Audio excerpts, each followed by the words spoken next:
HR leaders, what's on your mind these days? Is it AI?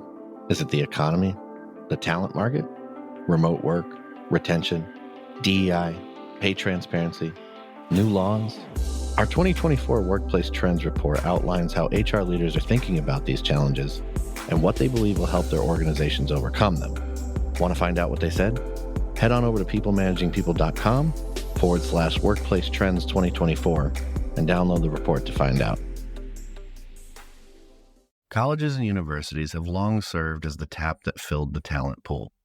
Over time, the insulation of universities has become an issue as the digital economy has flourished.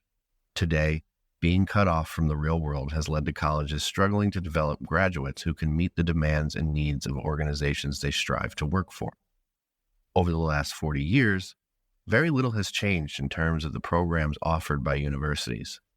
The lack of speed to adapt the curriculum to suit a fast-paced, quickly evolving market in nearly every industry has yielded a crop of college graduates which only 14% of hiring managers feel are prepared for employment. Layer on the student debt crisis of the last couple of decades, and you have an environment where faith in higher education is eroding. College enrollments are plummeting as young people and workers seeking skill development and career changes explore other avenues for learning. From 2018 to 2022, college enrollment dropped 8%, the steepest decline on record. So what can be done to address these skills gaps?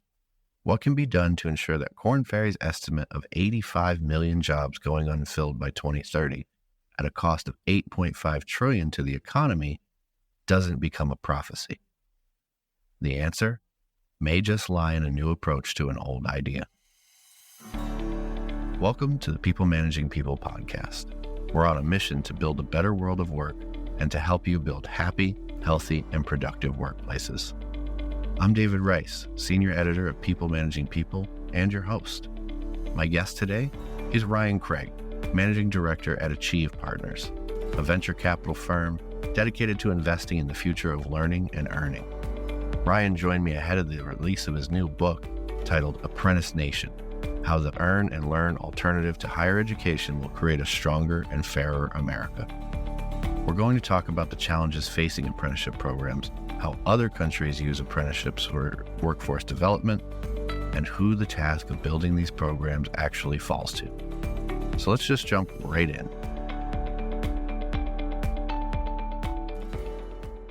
So Ryan, thank you for joining us. I know we've got a lot to talk about, so I want to get right into it. And my first question for you is, apprenticeships, they've evolved significantly over the years, and they're no longer limited to just traditional trades. We see apprenticeships popping up in tech and other sectors. Can you provide us an overview of apprenticeship programs, how they have the potential to transform workforce planning essentially, and how organizations develop or seek the skills that are needed? Sure. Well, we're facing a combination of a skills gap where employers aren't finding the talent they need.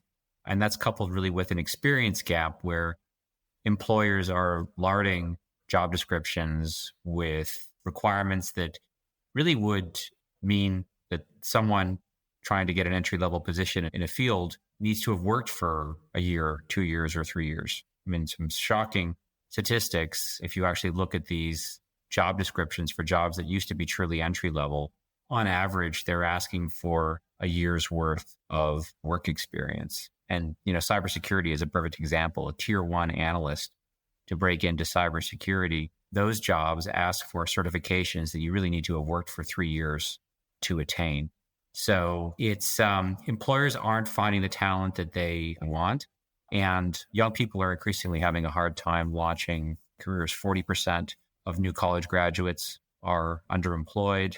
Americans of all stripes feel stymied in terms of, how do I access this dynamic digital economy, right? 5 years ago, my last book was about sort of the rise of what I call faster and cheaper alternatives to college boot camps and so forth. But those programs have not had not been successful for everyone. And the reason for that is that it may be equipping you with the skills you need, but you're not getting the experience. And even though there's a shortage of Salesforce administrators, not many employers are excited about hiring someone who's just out of a boot camp program, who's a newly minted Salesforce administrator. So that's the dynamic that we're seeing. And the impact of it is, I think it's really wide and deep across the country and is leading to some of the economic, social, and even political instability that we're seeing. People feel like there's no pathway to economic opportunity and socioeconomic mobility. So apprenticeship is a great tool we could harness to address all of the above. And the reason for that is that it's not just a training program like a boot camp, let alone college degree. It's not a program that requires you to pay tuition or take on debt or take any financial risk. Apprenticeships are by definition a job. And it's a job that pays a living wage with built-in training, both formal classroom training as well as on-the-job training, with built-in wage increases as you become more productive and a built-in career path.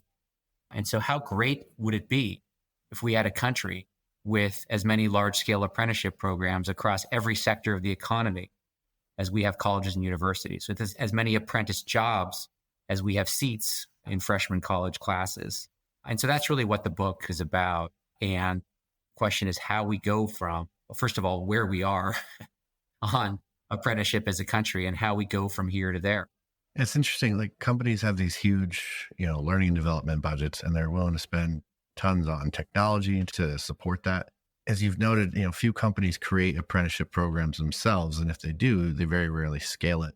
And it seems like, you brought up in the book that an intermediary is really what kind of required. You're suggesting that it sets up and runs the apprenticeship program for companies. Can you talk a little bit about that? And because I think people will hear that and they're kind of curious, like who is the ideal intermediary if it's not higher education? Right. Yeah. Who's doing that? So first of all, let's look at where apprenticeships actually thrive around the world. Okay. In the US, we do have a vibrant apprenticeship sector in the construction trades. And in the construction trades, it's not construction firms that are setting up and running their apprenticeship programs. It's unions who are doing it. Unions act as the intermediaries. They set up and run these apprenticeship programs for employers, for contractors.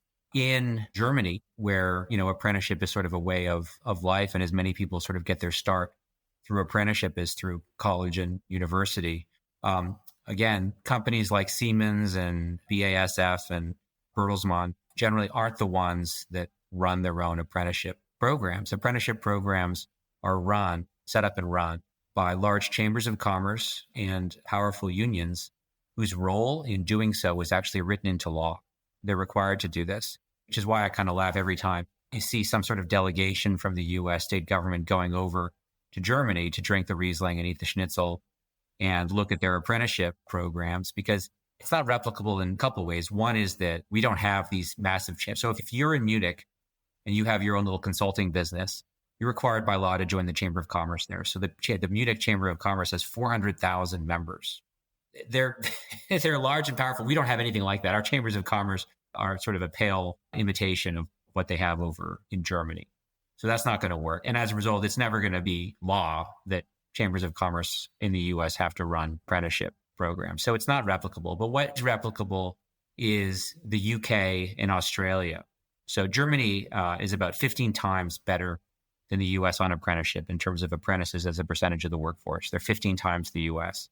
That's not surprising. What's surprising is that the UK and Australia, which 30 years ago looked a lot like the US in terms of having a relatively small apprenticeship sector, mostly in construction. Today, those countries are 8x where we are on apprentices as a percentage of the workforce.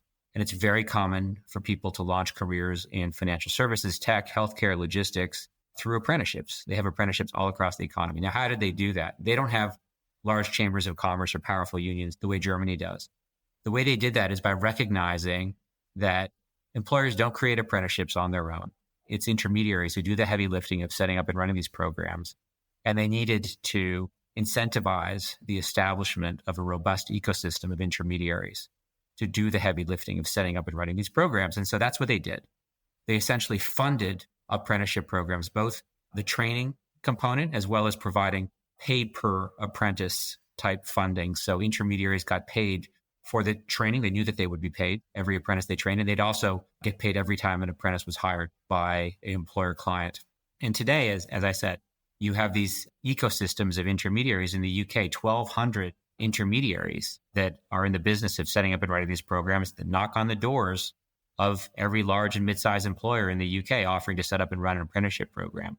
So you'd have to knock on a lot of doors in the US to find any company that's been approached similarly. It's not a thing here yet. And it's not a thing because we haven't done what the UK did, which is fund it. If you actually look at the disparity in funding, public funding for apprenticeship, we spend over $500 billion a year of federal and state money on accredited colleges and universities, on college classrooms.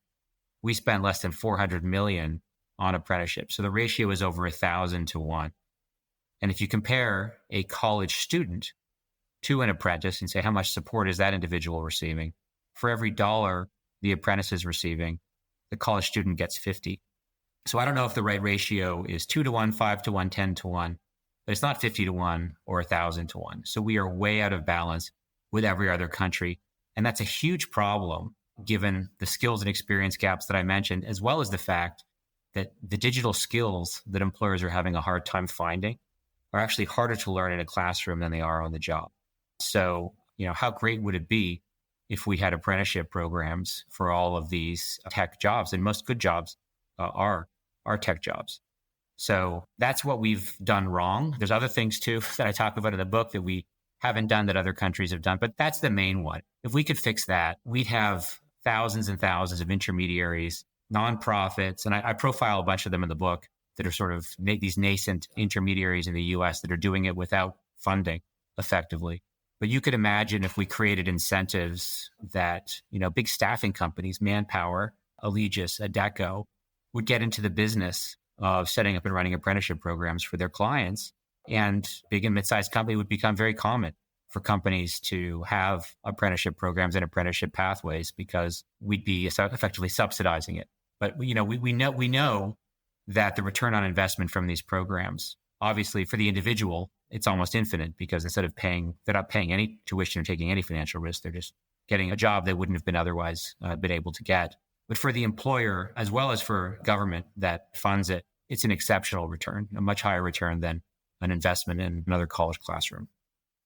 One of the things that's unique about apprenticeships is the combination of that on-the-job training with theoretical learning. And I'm curious, if you were assessing an apprenticeship program where you were designing, what advice in terms of striking the right balance to ensure participants gain both practical skills and that theoretical knowledge that plugs into other areas of the job that they're going to take? What advice do you have for assessing that? Because if you were looking at an intermediary, what would you look for in the program? Well, let's be clear. On-the-job training is typically very informal, and it's probably not too different than what you would learn in most jobs. Right?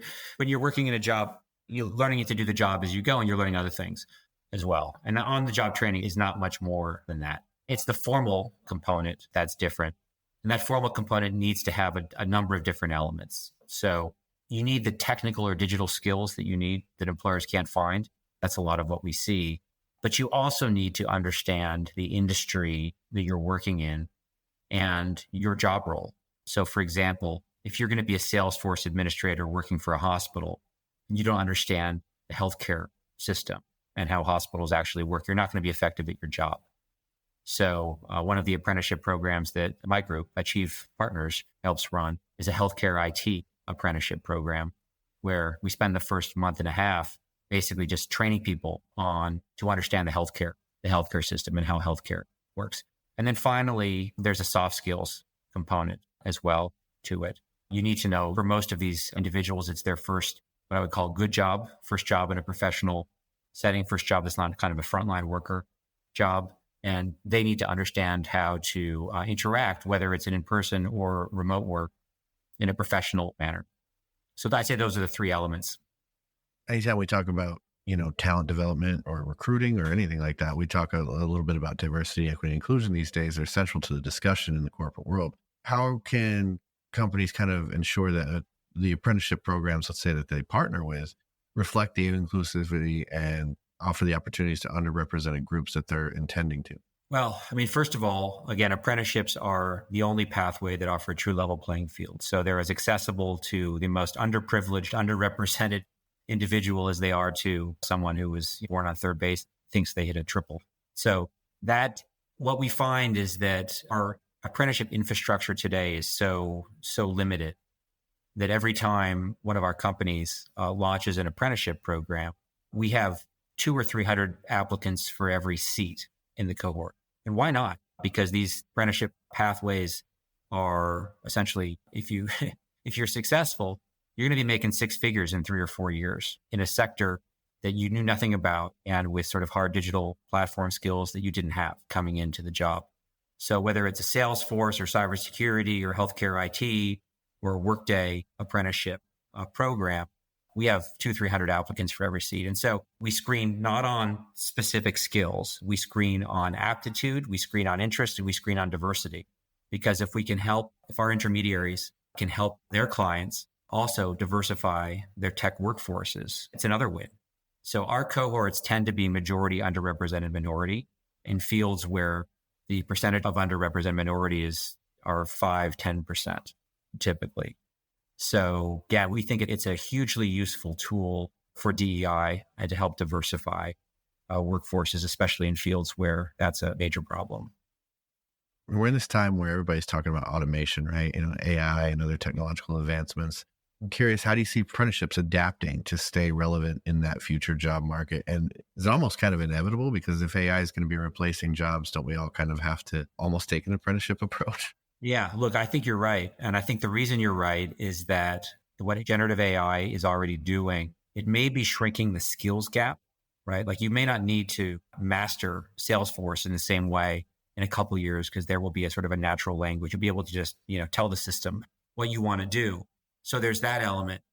But the other element is that it's going to dramatically widen the experience gap that we were talking about. So think about your first good job out of college. I know for me, probably half of my hours were spent doing kind of menial work that today AI is like putting together presentations for clients, right? AI is going to do most, if not all of that work. And so the employers are going to expect that entry-level workers from day one are going to be doing higher value tasks, the kind of tasks that you might do, with a year or 2 years worth of experience. And so they're going to be looking for that experience out of the gate. So that's why, I talked about the entry-level cybersecurity job. The reason that entry-level cybersecurity job is really not entry-level anymore is that those tier one cybersecurity analyst jobs have been largely automated. They're using AI. And so there really is no such thing as tier one anymore. You're coming in and you're expected to do tier two tasks, and you can't do two-tier tasks if you've never sort of worked in cybersecurity. So think about all good entry-level jobs that college graduates are either getting or want to get today, moving from tier one to tier two jobs. The tier two jobs are going to require experience. So how are you going to get that? There are 3 ways to do it. One is apprenticeship. Apprenticeship is kind of the best way to do it. But you can also believe that schools, high schools and colleges and universities do more to integrate real work projects into courses and classrooms. So that is a possibility. What's called work integrated learning requires a good deal of coordination, motivation on the part of schools and colleges and universities who typically have not been motivated to do that.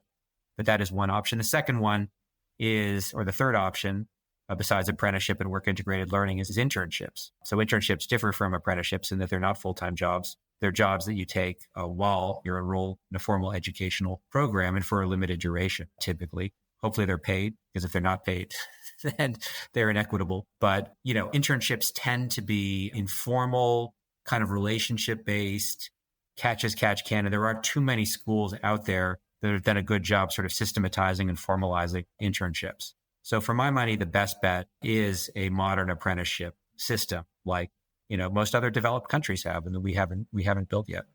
You had talked about you had 300 applicants for one opening, right? How do you sort of go through the talent matching process and identifying who that sort of ideal person is? And is it sometimes somebody you don't expect? Maybe they just have the right. Oh, totally. Yeah. So today our companies are doing it in a couple of ways. First of all, no degree. We're never asking for a degree. So that's easy.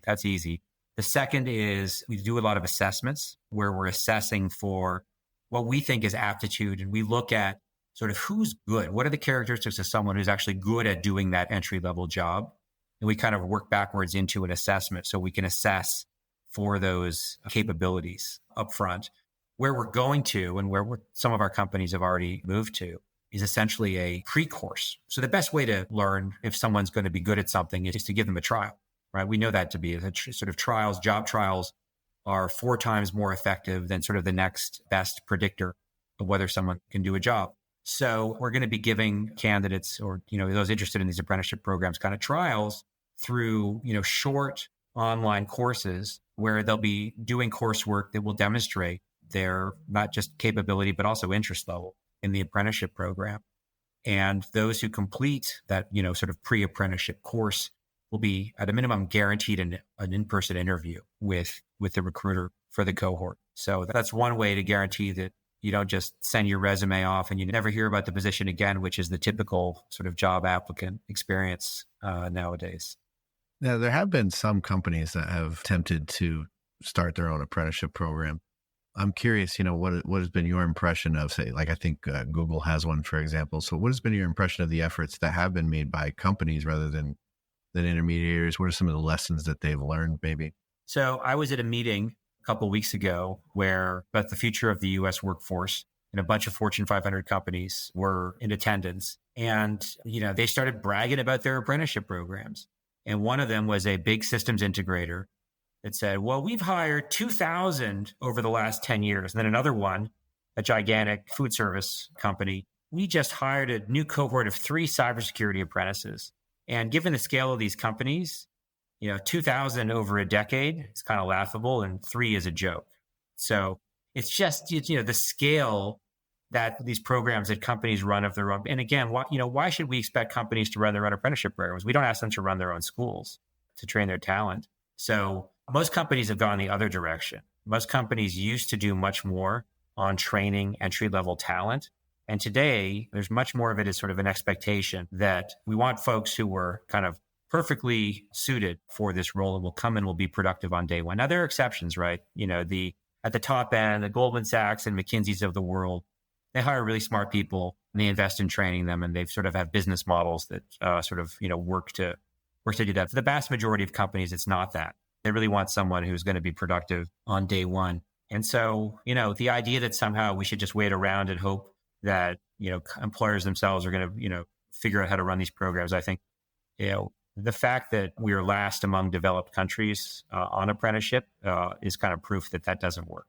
And then for our listeners out there who are, working with companies that are starting to explore the idea of introducing apprenticeships into their orgs, what would be sort of your top 3 pieces of advice to ensure that those programs have some effectiveness from the start? I would say look for a partner. So, we're seeing the emergence of a whole host of partners that, like Multiverse, for example, which has come over from the UK and is a broad-based apprenticeship service provider that is working with, big companies like Verizon, Google to launch and run their apprenticeship programs for them, or companies like Skillstorm, which are doing it for tech apprenticeship programs, or nonprofits like Apprenti and Year Up that do essentially perform the same function. So, I think if you look at all the things that you need to do to run an apprenticeship program, I talk about it in the book, there are about 10 things that you need to do that you're not doing today. And the hardest is you're going to be hiring and paying someone or a bunch of people who are not productive in their jobs for an extended period of time. And that's kind of anathema to most employers. So why not look for a partner who's willing to take on that risk? They're in the business of doing it effectively. And whether they're for-profit or nonprofit, their business model is setting up, running this program, and then passing the talent on to you, reducing the risk, reducing the cost. I mean, I would say, think about all the things your company partners on or outsources to sort of specialized partners. Apprenticeship should be one of those. Apprenticeship should be one of those things. And so I think that we have to do it ourselves. There are lots of companies who have the idea to do it and they look at what's involved and then they kind of give up. Or they look at what's involved and they hire 3. And that's kind of the end of it. So the way to scale, again, is to tap this emerging network of intermediaries that we're seeing. And that network is going to grow much larger as we begin to sort of figure out the public policy on this. Yeah, it's interesting. I think you just touched on something really important in that, it's one thing that we have these expectations of folks when they come out of school and then they don't have the skills. And I think for them, they think they're going to go into a job and really grow and learn. And it's actually kind of a painful experience in the beginning for them. So, and that there's a cost to the business and sort of a cost to morale through the experience that happens. So I think it's a really important thing that we do start to explore this. That's interesting. Yeah. I mean, you could say that, yes, lots of people have kind of demoralizing, almost hazing experiences in their first jobs. Apprenticeship programs are not that, because the people who are involved with them take more of a, education training aspect to it, and there's a formal mentoring component built into it. And the expectation is that that you don't know what you're doing on day one. And that, for most of these programs, you're kind of spending 3 months in a classroom before you're being asked to do any substantial. And it's that kind of commitment. But again, hard for a company to do themselves. Absolutely. Oh, well, Ryan, I want to thank you for giving us a little bit of your time today. I appreciate it. I think this is a really important topic, and I hope to see more employers exploring it. That's great. Well, thanks, David. Good being with you. If you're interested in hearing more from Ryan, be sure to follow him on LinkedIn, and you can pick up a copy of Apprentice Nation on Amazon or download the audio version on Audible. I want to thank you for tuning in today. And if you'd like to keep up to date on all things HR and leadership, head on over to peoplemanagingpeople.com/subscribe and join our newsletter community. Until next time, I hope you find some fresh air and laugh at something silly.